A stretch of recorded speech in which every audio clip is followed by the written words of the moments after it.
100% job గ్యారంటీతో ISTTM business school admissions open. నమస్తే, నేను Keshav. Welcome to Suman TV. ఆంధ్రప్రదేశ్లో జనసేన పార్టీని కొత్త పుంతలు తొక్కించేటువంటి వ్యూహాన్ని సేనాని సిద్ధం చేశారా?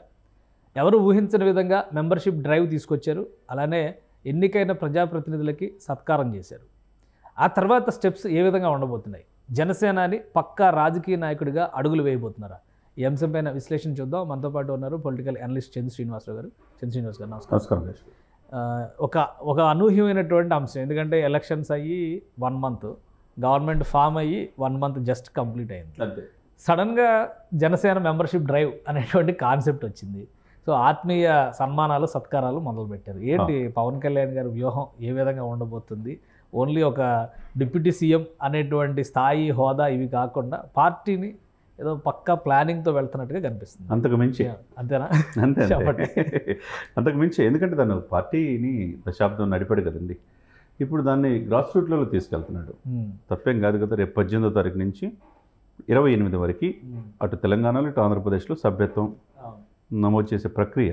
అంటే ప్రజలకు మనం చేరుకోవడానికి, ఈ పార్టీ సిద్ధాంతాలు ముందుకెళ్ళడానికి అది మంచి గుడ్ మూవ్. ఎవరు ఎక్స్పెక్ట్ చేయలేదు. మీరు అన్నట్టు అధికారం వచ్చింది కదా, ఈ ఎంజాయ్మెంట్లో ఉంటారు, రిలాక్స్ అవుతారు, నామినేట్ పదవులు ఇవన్నీ అని అనుకున్నారు. ఒకవైపు వరాహి అమ్మవారి దీక్ష ఈ రోజుతో అయిపోయింది. ఈరోజు అదే డ్రెస్తో తనతో పాటు తన మిత్రుడు త్రివిక్రమ్ శ్రీనివాస్, ఆనంద్ సాయితో పాటు విజయవాడలో దిగింత కాడి నుంచి డైరెక్ట్గా మంగళగిరి వెళ్ళేసి మాల తీసేసిన తర్వాత ఫస్ట్ మీటింగే 21 మంది ఎమ్మెల్యేలు, 2 ఎంపీలని సత్కరించుకోవటం. కొద్దిగా లేట్ అయింది, పరిస్థితి మీరు అర్థం చేసుకోండి అని చెప్పన్నాడు. ఎందుకంటే 1 month కూడా ఏ ఒక్క రోజు గ్యాప్ లేదు. ఆయనకి క్షణం తీరిక లేకుండా గంటలు రివీల్ చేశాడు. మనం చాలా గుడ్ మూవ్గా పరిగణించాలి. ఇకపోతే సభ్యత్తులు, క్రియాశీలక సభ్యులు దాదాపు 6,47,000 మంది ఉన్నారు. టార్గెట్ 9 లక్షలు పెట్టుకున్నారు. ఇటు తెలంగాణలో కూడా ప్యారల్గా ఇక్కడ కూడా పార్టీ ముందుకు వెళ్తుందని చెప్పాడు. కాబట్టి ఈ సభ్యత్వం పర్ఫెక్ట్గా ఇప్పుడు అధికారంలో రాకముందే సభ్యత్వం బాగా ఉన్నారు. దీన్ని మరింత ముందుకు తీసుకెళ్తానికి అవకాశం ఉంటుంది. పార్టీని ఎవరు ఊహించిన విధంగా మీరు చెప్పినట్టు ఆయన డిప్యూటీ సీఎం అంత మించి అన్నట్టు పార్టీని ఫ్యూచర్లో ఏ విధంగా తీసుకెళ్తాడనేది స్పష్టమైన సంకేతాలు ఇచ్చాడు. ఇవ్వటంతో పాటు నేను ఎటువంటి కక్షపూరిత ధోరణి నేనుండను, మీరు ఉండొద్దు అన్నాడు. వైసీపీని సోషల్ మీడియాలో కావచ్చు, ఎక్కడ కావచ్చు, మీరు అట్లా వ్యక్తిగత దోషం చేయకూడదు. అది వాళ్ళ విఘ్నతకు వదిలేసేయండి. తప్పు చేశారనుకోండి, చట్టం తన పని తను చేసుకుపోతున్నాడు. 2-3 విషయాలు, వ్యక్తిగత దోషంలో వద్దు, మర్యాదగా మాట్లాడాలి, భాష పరుష పదజాలం వద్దు అని చెప్పడం అనేది ఒక విఘ్నత గల రాజకీయ నాయకుడిగా మనం చేయాలి. ఎందుకంటే రోజు రోజుకి పరుష పదజాలం ఎక్కువైపోతుంది, ఇష్టం వచ్చినట్టు మాట్లాడుతున్న ఈ రాజకీయాల్లో ఆయన మాట్లాడిన మాట పద్ధతిగా ఉంది. అదే సమయంలో అభివృద్ధి మీద దృష్టి పెట్టండి. మనకు 100% స్ట్రైక్ రేటు.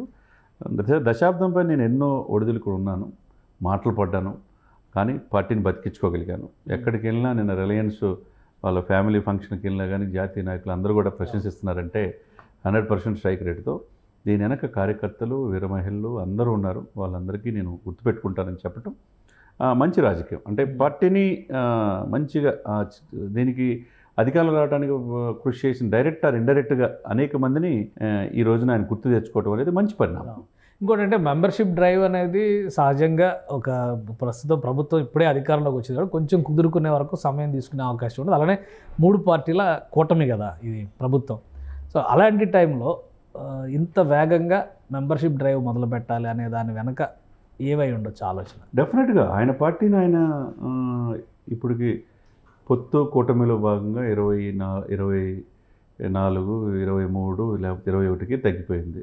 డైరెక్ట్గా నన్ను నా ముందే తిట్టారని చెప్పి అన్నాడు. తనకి తను తగ్గించుకున్నాడు, హెచ్చింపబడతారని బైబిల్లో ఒక మాట ఉంది. దాని ప్రకారం తగ్గని ఈరోజు అధికారం వచ్చింది. అదే సమయంలో 175 కాన్స్టిట్యూన్సీలు చూసుకుంటే 164 ఈ కూటమి గెలిచింది. దాంట్లో ఓవరాల్గా ఉన్నది 7 నుంచి 8% ఉన్న ఈ జనసేన ఓటు 20% పెరిగింది అన్నాడు. అది అందరికీ తెలియజేశాడు. అంటే ఓటు ట్రాన్స్ఫర్మేషన్, ఓటు పోలరైజేషన్ ఒకరికి 3 పార్టీలు జరిగిందనేది దీని వెనక మనం 21 కాదు, ఎన్ని గెలుపులో మన పాత్ర కీలకం అన్నాడు. అదే సమయంలో పార్టీని దశాబ్దం పైన ఉన్నాడు, ఎక్కడ ఎమ్మెల్యే కాకపోయినా ప్రజలు అతను నమ్మి లక్షలాది మంది ఉన్నారు కాబట్టి పార్టీని బతికించుకోవాల్సిన అవసరం కూడా ఉన్నది. ఎప్పుడు ఒక రకంగా ఉండదు కదండి. ఇప్పుడు 2000 దశాబ్దం ఈ పవర్లో ఉండాలి కూటమి అంటున్నాడు. ఇప్పుడు చంద్రబాబు నాయుడు గారు సీఎం, డిప్యూటీ సీఎంగా ఈయన ఉన్నాడు. రేపు ఏదైనా జరగవచ్చు. ప్రజలు కోరుకుంటే ఏదైనా జరగవచ్చు. కాబట్టి పార్టీని ఉన్నట్టుండేనే కాకుండా పార్టీని ఏదో విజయంలో 21 మంది గెలిచాం, మొత్తం ప్రభుత్వం మనదే, సభ్యత్వం తర్వాత చూసుకోవచ్చు అని చెప్పి అనుకోవచ్చు. కానీ ఇక్కడ అది లేదు. అంటే స్ట్రాటజీగా వెళ్తున్నాడు ఆయన. అంటే ఆయన వ్యూహాలు ఎవరికి అర్థం కావు అన్నట్టుగానే ఉన్నాయి. వ్యూహాలు నాకు వదిలేయమంటున్నాడు కాబట్టి 1 month నుంచి చూసుకుంటే అండి మీరు ఎక్కడికి వెళ్ళినా, కొండగట్ట ఆంజనేయస్వామికి వెళ్ళినా, ఇటు నిన్న ముంబై వెళ్ళినా, వారాహి మాల వేసుకున్న పార్టీకి సంబంధించిన స్ట్రక్చరు, పార్టీ కృషి చేసిన వ్యక్తులు వాళ్ళకి పదవుల విషయంలో ఎక్కడ కూడా కాంప్రమైజ్ కావట్లా. సో ఈసారి అందరూ చాలామంది విమర్శించారు ఎలక్షన్స్ ముందర, అండి అవన్నీ కూడా ఈ గెలుపు తర్వాత అన్నీ తుడిచిపెట్టుకుపోయినాయి. కానీ ఈసారి పవన్ కళ్యాణ్ ఒక పక్క రాజకీయ నాయకుడిగా రాబోయేటువంటి ఎలక్షన్, అంటే స్థానిక సంస్థల ఎలక్షన్స్ ఇంకా వస్తాయి, గ్రాడ్యుయేట్స్ కాన్స్టిట్యున్సీ ఎలక్షన్స్, సో వీటన్నిటిని దృష్టిలో పెట్టుకుని ఆచితూచి అడిగేస్తున్నారని అనుకోవచ్చు. డెఫినెట్గా. ఎందుకంటే ఎవరి పార్టీని వాళ్ళు బతికించుకోవాలి కదండి. ఇప్పుడు ఆ పార్టీ ఉంది కాబట్టే కదా ఈ కూటమిని ఓటు చిలుకడం ప్రభుత్వ వ్యతిరేకం తీసుకుందాం అన్నాడు. ఈ పార్టీ నాయకుడిగా కదా ఎన్డీఏలో కీలక పాత్ర పోషించాడు. ఇవన్నీ కూడా పవన్ కళ్యాణ్ గారు కలిసి వచ్చే అవకాశం ఉంది. కానీ పార్టీని కింద స్థాయిలో తీసుకెళ్ళాలి. ఎక్కడికక్కడ అవినీతి కూరుకుపోయిన ఆంధ్రప్రదేశ్ని, అభివృద్ధికి ఆమడ దూరంలో ఉన్న ఆంధ్రప్రదేశ్ని, అస్తవ్యస్తమైన ఆంధ్రప్రదేశ్ని గాడిలో పెట్టాలంటే ఆ శాఖల పనితీరు గురించి చెప్పాడు. ఏ శాఖలో కూడా డబ్బులు లేవు, అలా చేశారని అన్నాడు. అదే సమయంలో ఈ శాఖలు చాలా తీసుకున్నారని అనుకుంటున్నారు మీరు. ప్రజల కోసం తీసుకున్నాను ఆ శాఖలు, అవి మొత్తం సెటరేట్ చేసిన తర్వాత తనని ఆ యొక్క శాఖలు బదిలీ చేస్తారని కూడా మాట ఆయన అన్నాడంటే ఆయన పదవి వ్యామోహం లేదు. నేను డిప్యూటీ సీఎం అవుతారని నేను అనుకోలేదు, తీసుకున్నాను, గౌరవప్రదంగా కూటమికి గెలిపిద్దాం అనుకున్నాను. ఆ దిశగా మన పాత్ర ఈరోజు దేశ రాజకీయ చరిత్రలోనే గుర్తుండిపోద్ది. అదేవిధంగా మోదీ గారికి కూడా మేము భారం కాబోము అని చెప్పారు. మోడీ గారి గుండెల్లో నేనున్నాను అనే మాట కూడా చెప్పడం, అంటే నేను ఎలా మనం సాక్రిఫైస్ చేశాం, ఈ విధంగా జనసేన ఏ విధంగా దేశంలో రాజకీయ పార్టీలకి మార్గదర్శనం అయింది. ఈరోజు మీరు కష్టపడ్డారు కాబట్టి మేము ఎప్పుడు జీవితంలో మర్చిపోను. కాబట్టి ప్రతి శాఖలో ప్రతి పదవుల్లో కూడా మనకి ఈ కృషి చేసిన జనసేన పార్టీ వాళ్ళకి మంచి ప్రాధాన్యత ఉంటుంది అనేది ఒక మంచి బూస్ట్ ఇచ్చినట్టే కార్యకర్త. అంటే ఇప్పుడు ఆంధ్రప్రదేశ్లో నడుస్తున్న రాజకీయం ఒక విధంగా ఉంది. తెలంగాణలో మొన్న కొండగట్టు సందర్శన తర్వాత బీజేపీ కలిసి వెళ్తారనేది చాలా క్లియర్ ఇండికేషన్ ఇచ్చేసారు. సో తెలంగాణలో దీని ప్రభావం కానీ ఈ నిర్ణయాల ఫలితాలు కానీ తెలంగాణలో ఇంకా బలంగా జనంలోకి వెళ్తానికి అవకాశం ఉంటుంది. డెఫినెట్గా ఉంటుంది. ఎందుకంటే ఈక్వల్ టు ఆయన జనం ఎక్కువగా తెలంగాణ నీళ్లు నిధులు నియామకాలు ఉద్యమ స్ఫూర్తితో ఆయన పార్టీ పెట్టినాడు. చాలా సందర్భాలు చెప్పాడు, తెలంగాణలో ఉన్న ఉద్యమ స్ఫూర్తి ఆంధ్రాలో ఉంటే ఎప్పుడూ బాగుండేదని చెప్పి అనేవాడు. గద్దర్ యొక్క ఆలోచనలు కావచ్చు, ట్రైబల్స్కి ఇక్కడ బోర్లు వేయించడం కావచ్చు, యూనివర్సిటీ లీడర్స్ సంపత్ నాయక్ కావచ్చు, తర్వాత మిర్యాల రామకృష్ణ, వాళ్ళిద్దరికి కూడా ఏమీ వాళ్ళ దగ్గర వెనక రూపాయి బ్యాంక్ బ్యాలెన్స్ లేదు. ఇద్దరికి ఎమ్మెల్యేలుగా నిలబెట్టాడు.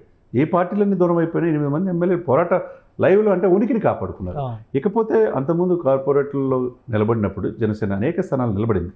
అప్పుడు కిషన్ రెడ్డి గారు, లక్ష్మణ్ గారు బీజేపీ పెద్దల సలహా ప్రకారం విరమించుకున్నారు. పొత్తు ధర్మం ప్రకారం ఆ రోజు 42 సీట్లు వచ్చినాయి బీజేపీకి సంజయ్ గారి నేతృత్వంలో. ఆ తర్వాత ఇప్పుడు ఏంటి 4 సీట్లు తర్వాత 8 సీట్లకి ఎగబాకింది ఎంపీకి. అంటే మొత్తం బీఆర్ఎస్ పార్టీ 0 అయిపోయింది. కాబట్టి రేపు కాంగ్రెస్కి బీజేపీకి పోటీ అన్నట్టు ఉంది. ఇప్పుడు ఈ సిచ్యువేషన్లో ప్రతి అవకాశం ఇక్కడున్న 1.5 కోటి జనాభాలో దాదాపు 60-70 లక్షలు ఆంధ్రప్రదేశ్ నుంచి వచ్చిన వాళ్ళు ఉంటారు వేరే ప్లేస్లో. మనం చూసాం. ఆ ఓట్లు కూడా చాలా కీలకం. పవన్ కళ్యాణ్ చరిష్మా హైదరాబాద్లో, దాంతోపాటుగా తెలంగాణలో ఉపయోగపడుతుంది.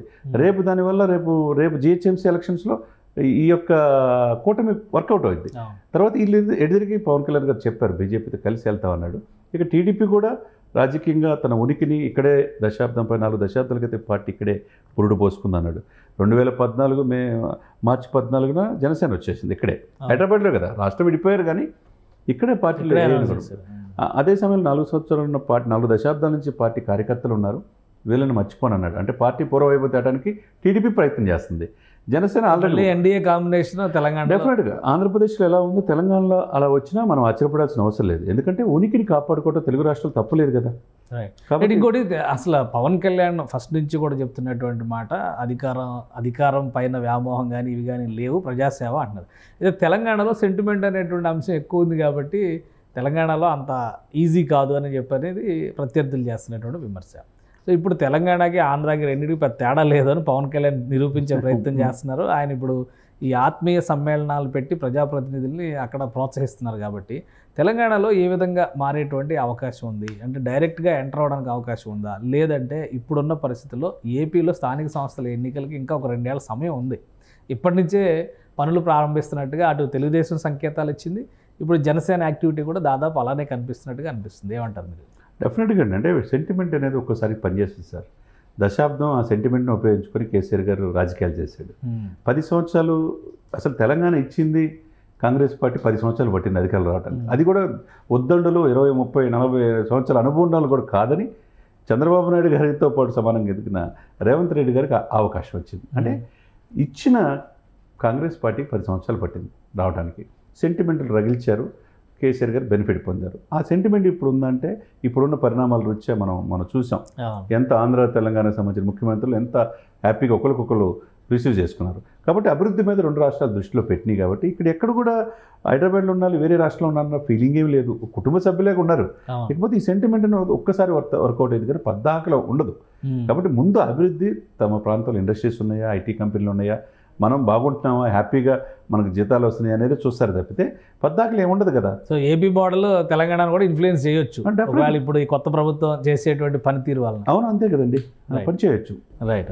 థ్యాంక్ యూ చంద్ర శ్రీనివాస్ గారు, మీ అభిప్రాయాలు తెలియజేసిన. ఇది పవన్ కళ్యాణ్ ఒక పక్కా వ్యూహంతో డిప్యూటీ సీఎంగా ఎలా అయితే తన శాఖలపైన పట్టు బిగిస్తున్నారో పార్టీ అధినేతగా కూడా గ్రామాన జనసేన పార్టీని విస్తరింపజేసేటువంటి ఎత్తుగడ వేస్తున్నట్టుగా చంద్ర శ్రీనివాస్ గారు విశ్లేషిస్తున్నారు. రాబోయే రోజుల్లో ఏపీలో సాధించబోయేటువంటి విజయాలు తెలంగాణకు కూడా ప్రేరణ అయ్యే అవకాశం ఉంటుందని అంటున్నారు. ఇది స్పెషల్ డిస్కషన్. Keep watching.